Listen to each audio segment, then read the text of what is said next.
مومن مردوں سے کہہ دو کہ وہ اپنی نگاہیں نیچی رکھیں اور اپنی شرمگاہوں کی حفاظت کریں، یہی ان کے لیے پاکیزہ ترین طریقہ ہے۔ وہ جو کارروائیاں کرتے ہیں اللہ ان سب سے پوری طرح باخبر ہے۔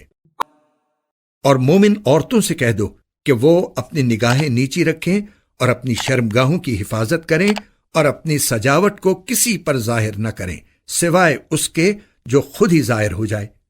اور اپنی اوڑھنیوں کے آنچل اپنے گریبانوں پر ڈال لیا کریں اور اپنی سجاوٹ اور کسی پر ظاہر نہ کریں سوائے اپنے شوہروں کے یا اپنے باپ یا اپنے شوہروں کے باپ کے یا اپنے بیٹوں یا اپنے شوہروں کے بیٹوں کے یا اپنے بھائیوں یا اپنے بھائیوں کے بیٹوں یا اپنی بہنوں کے بیٹوں کے یا اپنی عورتوں کے یا ان کے جو اپنے ہاتھوں کی ملکیت میں ہیں یا ان خدمت گزاروں کے جن کے دل میں کوئی جنسی تقاضا نہیں ہوتا یا ان بچوں کے جو ابھی عورتوں کے چھپے ہوئے حصوں سے آشنا نہیں ہوئے۔